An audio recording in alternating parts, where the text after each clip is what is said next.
하나님의 징계를 직접 경험해 보지 않은 사람들은 하나님의 징계를 가볍게 여기는 그런 경향들이 있습니다. 하나님께서 그 자녀들을 사랑하시기 때문에 징계를 하신 이후에 반드시 회복시키신다 하는 그런 하나님의 그 은혜의 말씀들을 이미 마음에 담고 있기 때문에 하나님께서 내리시는 징계가 얼마나 혹독한가에 대해서는 생각을 하지 않는 그런 경향이 있는 것이지요. 물론 하나님께서는 징계 중이라도 긍휼을 잊지 않는 분인 것이 맞습니다. 또한 자기 백성을 징계 가운데서 돌이키셔서 하나님의 복에 참여하시는 것도 분명한 사실입니다. 하지만 그렇다고 해서 하나님의 징계가 견디기 쉬울 것이라든지 또는 별로 심각하지 않을 것이라고 하는 그런 생각을 하는 것은 징계를 잘못 이해하는 것입니다. 본문 17절 말씀을 보시면 징계 가운데 있는 이스라엘을 하나님께서 다시 일으켜 세우려 하신다는 말씀이 있습니다. 예루살렘을 향해서 하나님께서는 깰지어다 일어설지어다 라고 그렇게 말씀을 하십니다. 이 말씀은 마치 죽은 자를 불러 일으켜 세우려는 그런 말씀과 같습니다. 다시 말해서 지금 예루살렘이 하나님의 징계를 받아서 마치 죽은 자와 같게 되어 있다는 그런 뜻입니다. 그만큼 하나님의 징계를 받은 예루살렘의 상황은 심각했습니다. 죽은 자라고 표현할 만큼 징계받은 예루살렘의 상황이 너무나 황폐하고 황무하고 심각해서 하나님께서 깰지어다 일어설지어다라고 외쳐야 될 만큼 그런 상황이 좋지 않았다는 겁니다. 18절을 보시면 내가 낳은 모든 아들 중에 너를 인도할 자가 없고 내가 양육한 모든 아들 중에 그 손으로 너를 이끌 자가 없다라고 그렇게 증언하고 있습니다. 이것은 예루살렘 안에 미래에 대해서 이야기를 하고 또 희망을 걸 수 있는 그런 자녀 세대들이 전멸했음을 의미합니다. 예루살렘의 현실을 이해하고 그 속에서 누군가가 지도력을 발휘를 해야 하는 그런 상황입니다. 현실을 극복하고 미래를 향해서 나아갈 수 있는 그런 지도자가 필요한 상황인데 예루살렘에는 그렇게 할 만한 인물이 아무도 없었다는 겁니다. 예루살렘이 이렇게까지 된 이유는 거기에 임한 두 가지 일 때문이었습니다. 하나는 자연 재앙이었고 다른 하나는 전쟁이었습니다. 이 두 가지 재앙으로 인해서 예루살렘은 황폐해졌고 모든 사회적 기반들이 무너져 버렸습니다.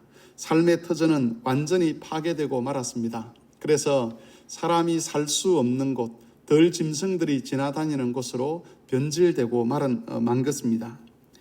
20절을 보시면 그 당시의 처참한 상황에 대해서 조금 더 구체적으로 묘사를 하고 있습니다. 내 아들들이 곤비하여 그물에 걸린 영양같이 온 거리 모퉁이에 누웠으니 그들에게 여호와의 분노와 내 하나님의 견책이 가득하도다. 이것은 전쟁과 기근으로 이곳저곳에 쓰러져 있는 그 자녀들의 시체를 비유한 표현입니다. 거리마다 또 모퉁이마다 치우지 못한 그리고 버려진 그 시체들이 나뒹굴고 있고 누구 하나 그런 것들을 보면서 다시 일어나서 그것을 치우고 거리를 정비하고 새롭게 무엇인가를 시작하자라고 말하는 사람이 아무도 없다는 겁니다. 이것이 하나님의 징계가 예루살렘에 가져온 결과였습니다. 삶의 희망이라고 하는 것, 삶의 어떤 발전적인 요소를 찾을 만한 것이 거기에 아무것도 없었습니다. 하나님께서 그 백성을 회복시키는 것은 맞지만 그러나 하나님의 징계는 큰 고통을 가져다 줍니다.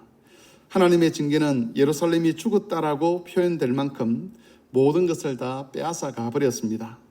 하나님의 징계는 결코 가볍지 않습니다. 하나님께서 이렇게 하지 않으신다면 하나님 백성들이 항복하지 않기 때문에 뭔가 가능성을 찾고 하나님의 은혜를 구하고 하나님을 자신들의 유일한 소망으로 삼도록 하기 위해서 하나님은 이렇게 큰 징계를 행하셨습니다. 우리는 예루살렘의 징계를 대하면서 우리가 이런 징계에 놓이지 않도록 자신과 교회를 지켜가는 일에 헌신해야 됨을 깨닫게 됩니다.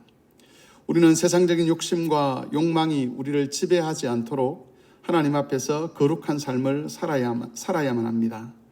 하나님께서 내가 거룩하니 너희도 거룩하라 라고 그렇게 말씀을 하셨는데 이것이 단순히 하나님의 우리가 한쪽 귀로 들러서 한쪽 귀로 흘려도 되는 그런 말씀으로 듣는 것이 아니라 우리가 심각하게 생각하고 우리의 삶의 원리로 삼아야 될 그런 하나님의 엄중한 말씀으로 우리가 이 말씀을 들어야 하는 것입니다. 하나님께서 우리의 마음에 말씀을 주시면 우리의 생각에 잘못된 것들, 우리 행동에 잘못된 것들을 빨리 고쳐서 회개하고 돌이켜야만 합니다.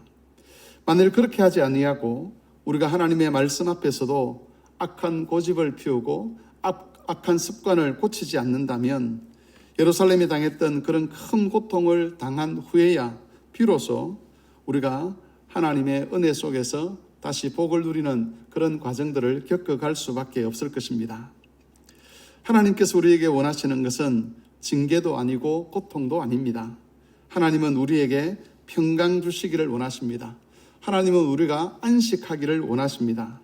하지만 우리가 죄를 고집하고 또 자신의 악한 마음을 고집할 때에 징계를 통해서라도 반드시 거룩하게 하시며 또 순종의 자리에 이르게 하시고 그러고 난 다음에야 비로소 평강의 길을 허락하시는 그런 거룩하신 하나님이십니다. 그러므로 교회 여러분, 오늘 하루도 하나님을 두려워할 줄 알고 그 하나님 앞에서 겸손하게 순종하면서 죄로부터 자신을 지키는 삶을 사시기를 바랍니다. 그래서 주님이 주시는 위로와 기쁨 가운데서 하나님이 허락하신 하루를 보내는 그런 모든 교우들이 되실 수 있기를 바랍니다.